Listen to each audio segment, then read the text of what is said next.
we're going to cover along this process are some of the pitfalls I fell into, and maybe some of the things that would have made my life a little bit easier had I known them from the beginning. And well, the first step in that process is, how do you even become a pro strongman? How do you get to the upper echelon of contest? Now, aside from just being strong and training, which are all things we're going to discuss, there's some very key moves you have to make, and there's some key contests you got to make happen.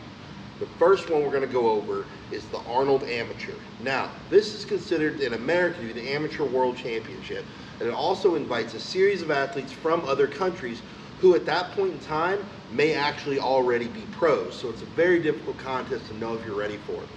Getting qualified for this contest, well, it's kind of a difficult thing in its own right too. You basically have to come in the top 10 to 15% of strongmen at Strongman Corp Nationals the year previous, okay? Or you have to win what is called an Arnold qualifying event, which there aren't too many of those, but they're all usually Strongman Corp contests to date at this moment. So in doing that, you qualify yourself for the Arnold. This is the quickest way to the Arnold Classic, the big show. Now, that being said, if you're from America, this is where things get kind of dicey, because let's say you get there through Nationals and somehow you don't already have your pro card, which you can get for winning Nationals in Strongman Corp.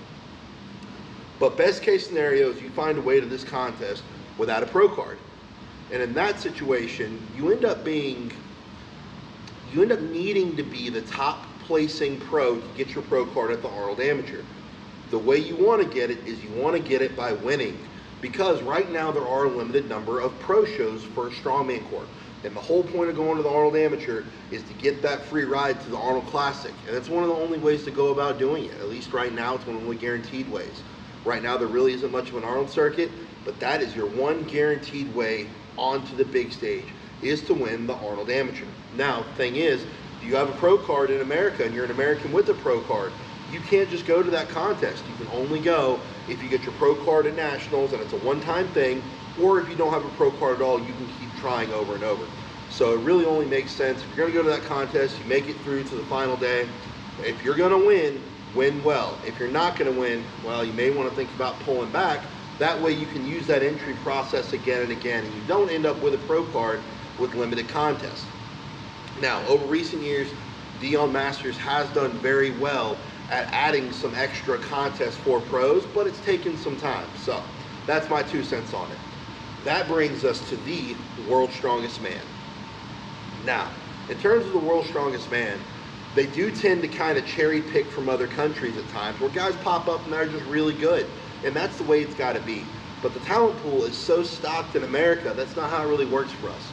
Your only option for this is going to be to win a Giants Live event, or go win the OSG Open, the official Strongman Games, which happens every year.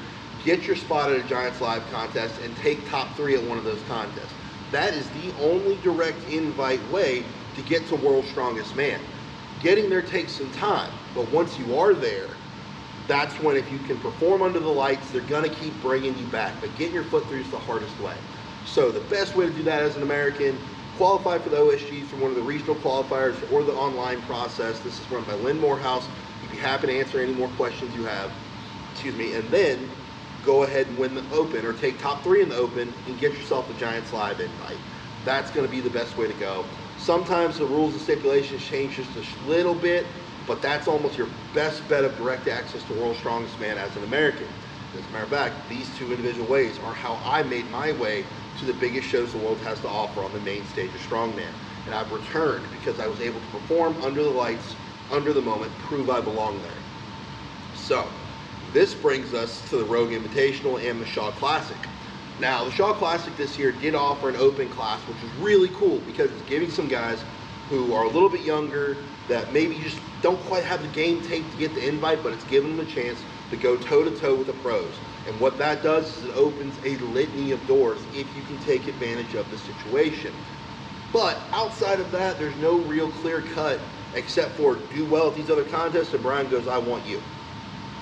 So Brian's a big supporter of making sure people who are there are proven.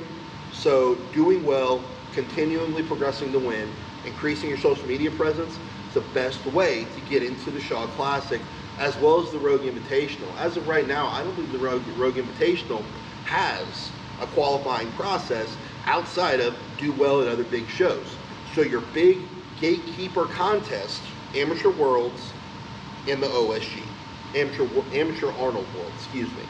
Okay, those are your big gatekeeper contests. Now, for World's Strongest Man, if you're part of the USS or United States Strongman Organization, a lot of times they have some connections with the Strongman Champions League, which is kind of the in-between stages of what you're probably doing now and World's Strongest Man, the Rogue Invitational, and the Shaw Classic.